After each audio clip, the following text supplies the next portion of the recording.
Hey everyone, welcome back to another video. So I know we've just started game week 11 and there's the 2 week international break until game week 12. So I thought I'd show you my ideal wildcard draft for game week 12. I know there is a bit of time until game week 12 deadline, but I do think you'll be probably activating your chip not longer after the deadline of game week 11, so you can get them price rises and you can sell them players that are probably going to potentially drop in price over the next few weeks. And it's always good to start building your wildcard draft as early as possible so you've got a lot of time to think about your decisions. I wildcarded in game week 8 and I had the 2 week international break to think about what I was going to do. So when it got closer to the game week 8 deadline, I only had one or two decisions to make and I was pretty set on all the other players in the side. And I got about 10 or 11 price rises with the squad that I bought. And a few players in my squad went down in value, so I probably made $1 million over the 2 week international break with the players that I bought and the players that I sold. So I do think if you're planning to use the wildcard chip, I'd just activate it now and get all them players in that you think are going to go up in price and get rid of the ones that are going to go down in price. The last thing you want to do is hold off until closer to the deadline and you've missed out on all them price rises and potentially had some price drops in your squad. If you do enjoy this type of content and you're playing FPL this season, do consider hitting that like and subscribe button. I'll be doing plenty more content over the season. Before we get started, my target is to get 20 likes on this video, so hit that like button. Anyway, intro out the way, let's just jump into it. So first of all, let's go over the fixture ticker from now till game week 19, and as you can see, Liverpool have got some good fixtures coming up. They've just played City in match day 11, so all the fixtures are pretty good from now till 19.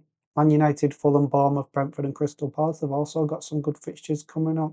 Man City are away against Newcastle in game week 12, but after that they've got some good fixtures as well, so I would be targeting players from them or having an eye on potentially buying them in game week 13. It's always easier to build a wildcard draft when you've got a fixture ticker in hand and you can see which are the best fixtures and which teams you should be targeting players from. So feel free to screenshot this video, but anyway, let's get into building the wildcard squad for game week 12. I've currently got 101.8 million in my bank, so I'm going to build a squad with that in mind. If you haven't got that budget, don't be worried. I've got a few different options that are cheaper that you can buy. So stick around to the end and I'll show you all them different options. Let's build a wildcard side for game week 12, and in goal I've gone with Raya and Dubravka.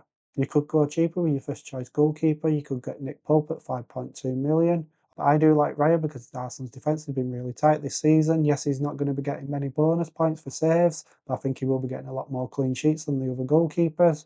And as we get into the winter months, I think the Arsenal defence might get rotated a little bit. And I don't really want to buy an Arsenal defender and then get them rotated, and then you're missing out on points because they haven't played.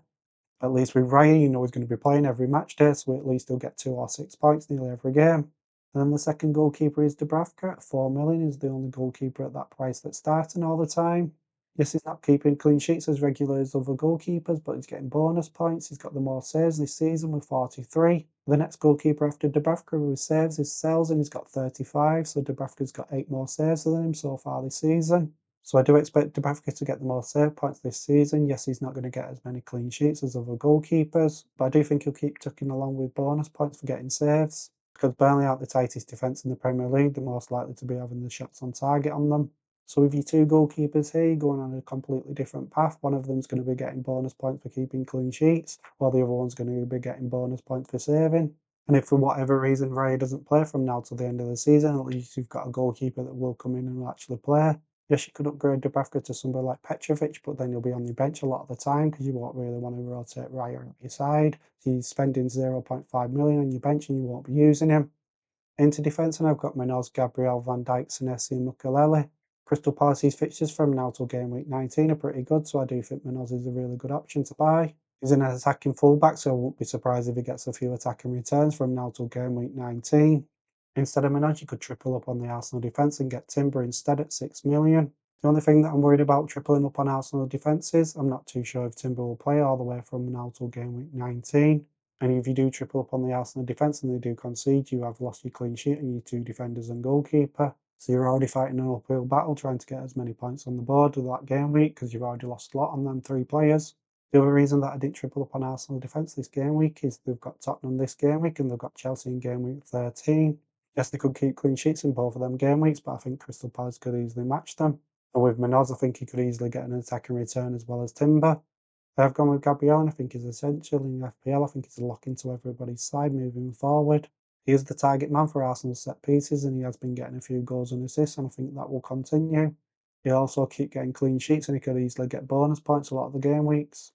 Then I've gone with Van Dijk. Liverpool's fixtures have got better from game week 12 onwards, so I do think you should be getting a Liverpool defender on a wild card. Van Dijk's the most nailed-in defender from the Liverpool side, and is also the most likely to get DEFCON points in that defence, and probably the most likely to get an attack and return in that defence. Then we've gone with Senesi, and Bournemouth's fixtures get better from game week 12. They've played Man City and Aston Villa in the game week 10 and 11, but the fixtures turn better from game week 12 onwards. Senesi's been the most likely to get DEFCON points so far this season every game week, so even if he doesn't keep a clean sheet, you would expect him to get 2 or 3 points nearly every game week. Then the fifth defender that I've gone with is Mukalele at Sunderland. I do like Rodan at Leeds, but I do think Sunderland's fixtures from now till game week 19 are a little bit better, so I think Mukalele is probably a better pick. Sunderland keep having a lot of joy from long throws, and he's the guy that's taking them, so he could easily get some assists from that. And he's also very likely to get DEFCON points a lot of the game week, so I do think he's a really good pick.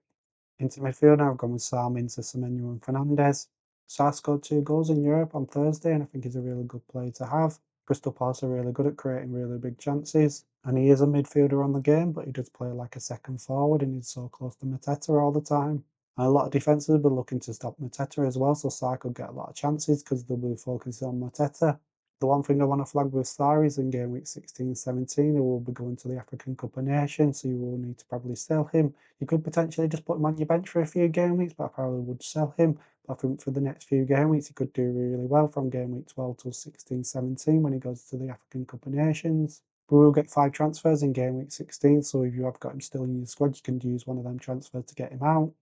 The next player is Minteh, and he's got 3 assists in the last 2 games. Brighton's fixtures are pretty good from now till game week 19. And with Mitoma back fit again after the international break, I think he'll be playing in his favourite position. So I do think he's got even bigger chance of getting goals and assists.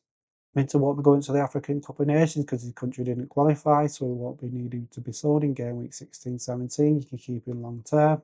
That's the same with Semenyo. Ghana didn't qualify for the African Cup of Nations, so Semenyo won't be going away from game week 16-17, so you can keep him long term. And as I said with Senesi, they've played the hard fixtures in game week 10 and 11 against Man City and Villa. You could go against him and buy somebody else, but he has got a really high ownership. So if he does do well, a lot of managers will have points where you won't have them. So you will be falling behind the pack if your player doesn't match him that game week. Then we've got Bruno Fernandes, and you could get Mbuemo, but I've gone with Bruno Fernandes just because of the African Cup of Nations. You've already got Salah on your side that you'll have to sell in game week 16-17. I don't think you should be penciling 2 transfers in game week 16-17. So for this reason, I've gone with Bruno Fernandes, and then you don't have to make 2 transfers so early on in your wildcard. If you sell Bruno Fernandes to Mbuemo, then you can sell Munoz and get Timber for the same price. All 4 of them are really good picks, and I won't turn my nose up if you picked any of them. I just think for me, over the busy Christmas period, I want players that are going to be playing all the time, and I think that is what you're going to get with Munoz and Fernandes. With Timber, he could easily be rested for one of the game weeks for Ben White, and then Mbuemo will potentially be leaving in game week 16-17, so you'll have to make a transfer. And probably the transfer that you make in game week 16-17 is probably getting Bruno Fernandes. So you might as well go early now and get Bruno Fernandes, and then you haven't booked in another transfer moving forward. Then the last midfielder that I've bought is Cherki at 6.3 million at City. He came back from injury a couple of game weeks ago and he got 2 assists at the weekend, and then he got a goal in the Champions League on Wednesday. I'd buy him now on my wildcard, and then you've got him for game week 13 because a lot of managers will be buying him from game week 13 onwards.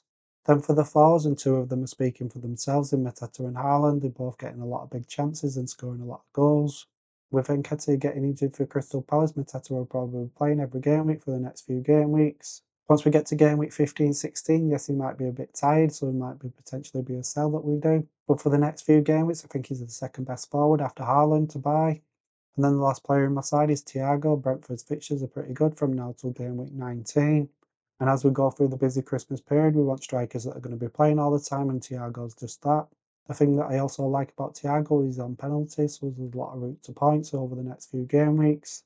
You could look at this squad and think there's a lot of money on the bench, but I've got 3 midfielders that are under 7 million in Salah, Minteh and Cherki, and I've got 1 forward that's under 7 million in Thiago at 6.2 million. So you can rotate your front 8 a lot because a lot of the 6 million midfielders can be rotated here and there when they've got bad fixtures. In some game weeks you might not want to play a back 4, so you can play 7 of your midfielders and forwards. So last of all, I just wanted to put a few other options on the table if you haven't got the budget or you don't fancy them. So if you don't want Raya, you could get Pope or Petrovic. They're a bit cheaper and you're saving yourself a bit of money. I do think I favour Raya, but the other 2 goalkeepers are really good options. As I've mentioned before, instead of Minteh, you could get somebody like Timber instead. Instead of Senesi, you could get a Crystal Palace defender in Gakpo or Richards instead of him. I would only do that if you sold Minteh, so you've got a Crystal Palace defender in your side, because I wouldn't buy 2 Crystal Palace defenders because I would want Salah and Mateta in my side, and you can only buy 3 Crystal Palace players. Alternatively, you could buy Anderson instead of Senesi, and then as I've mentioned, you could get Rodon instead of Mukalele for 0.1 million cheaper. I just think that Sunderland's fixtures are a little bit better moving forward. And I do think Sunderland are a better side away from home, so if you do need him, he'll probably come in any game week and do alright. Then into midfield, instead of Bruno Fernandes, you could get Mbuemo, as I've mentioned. You could try to get Saka as well into your side, but he does cost a little bit more. And with Arsenal playing Tottenham and Chelsea in the next 2 fixtures, you could probably swerve him and get him in game week 14 instead. Then we've got other Liverpool options in Gakpo and BlueSky. I do really like Liverpool's fixtures moving forward. But I'm not too sure if they're going to keep ticking along and getting a lot of points consistently over the next few game weeks. And as we get into a busy Christmas period, I'm not too sure if Gakpo's going to be starting all the time. There is a bit of a rotation risk with him. So you could buy him and he could do really well and you could do really well out of him. But you could buy him and he could be benched and you could be frustrated with him and sell him. I do like Rice because he keeps getting a lot of assists, he's taking a lot of set pieces, and Arsenal are really a big threat from them. I'm just not too sure if I want to use my third Arsenal slot on Rice. I think I'd rather get Saka or Timber instead. Then if you wanted to downgrade one of your midfielders and get a bench player that didn't cost as much, you could get somebody like Xhaka or King. Fulham's fixtures are pretty good from now till game week 19, so King could be a really good option at 4.5 million. He got a goal in the last few weeks, so I do think he could easily kick on and get a few more. Checker also got himself a goal at the weekend, and I think he's a really good option. He could get some DEFCON points. Then for the forwards, I've got Woltemade. I do like the fixtures, but I think I'd rather buy him in game week 15-16 when Wissa's potentially going to go to the African Cup of Nations. Woltemade keeps coming off early, so he's not playing the full 90 minutes. I know over the busy Christmas period, he might not play them the next few game weeks when Wissa's back. So I would be cautious about buying him. I think Mateta and Haaland are better picks, and I think Thiago at his price is a better pick because he's more assured of playing all the time and starting, and he's on penalties. Then we've got Welbeck, and Brighton's fixtures are pretty good from now till game week 19. I am a little bit cautious on him because he's a bit of a rotation risk. As I've mentioned a good couple of times in this wildcard draft, there is a bit of a rotation risk as the busy period of Christmas comes up. When he's 33 years old, I wouldn't be surprised if he's benched or comes off around the 50th, 60th minute in some of the games. And that's the last thing you want to have over the busy Christmas period, is buying players that are not going to be playing all the time. And that brings me nicely on to the last 2 players in Krupa and Gui. I do like them as a cheap option if you're just going to sit them on the bench as third options. So you could downgrade Thiago to somebody like Gui, you'd have an extra 2 million to spend. Then you could sell somebody like Semenyo and get Saka instead. So then you'd have a weak third spot on your bench in Gui, but you could have a better starting 11. So there we have it from a game week 12 wildcard draft. Let me know in the comment section what you rate this side out of 10. And do let me know in the comment section if I've missed any key players out this wildcard side. I do want to hear from you. If you did like this type of content and you did get something from it, hit that like and subscribe button. I will be doing plenty more content like this over the season, so if you did enjoy this, you will like the other content that I do. Anyway, signing off. See you on the next one. Goodbye.